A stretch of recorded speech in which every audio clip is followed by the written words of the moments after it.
Ko jums nozīmē šī jaunā hala? Jauns fabriks pašvaldībā. Jūs viņu apmeklēsiet? It kā droši vien, ka jā. Pats spēlēt hokeju? Kopš septembra šobrīd ne, bet pēc tam spēlēt. Čau!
Sveicināt visiem šodien šitajos gada svētkos, un ļoti patīkami ir būt šeit kopā ar jums un būt apsveicniekiem šitam lielam notikumam, jo, kā mēs visi ļoti labi zinām, sports Ozolniekos ir bijis patiešām jau senus gadus lielā tādā līnijā, sākot ar jau senākiem laikiem, tas bija futbols. Mēs zinām, ka augstā līmenī ļoti brīdī volejbols, un kā jāsaka, ļoti šī hallē cerams, ka drīz arī būs hokejs.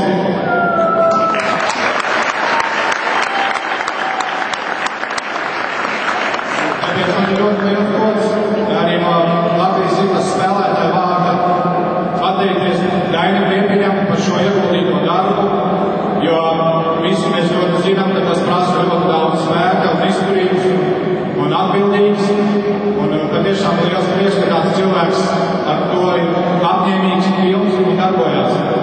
Un es no spēlētāju vārdu gribētu pasniegt Dainim Ledushalē Latvijas izlases spēlētāju ēku, kur aizstāvēju redzēt numur 1.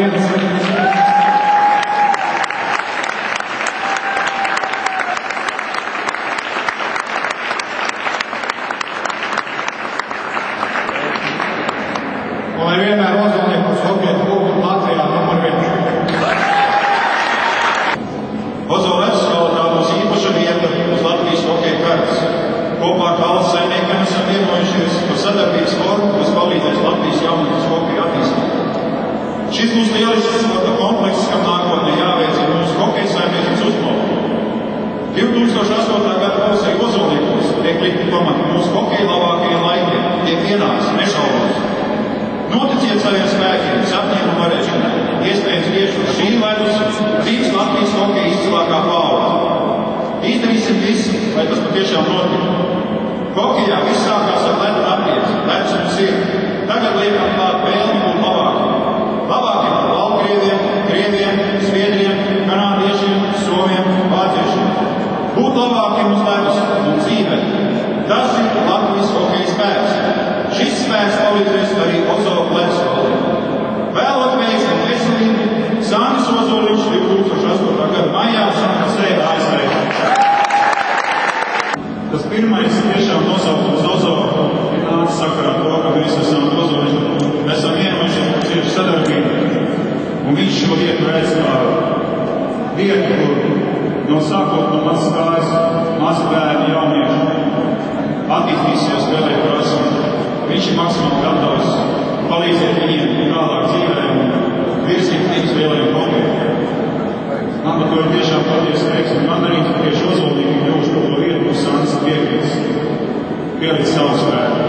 pielikt savu pieredzi, pielikt savu vārdu. Man ir jāsaka tā sakramentālā frāze. Ar šo es pasludinu Lozo Vecvaldu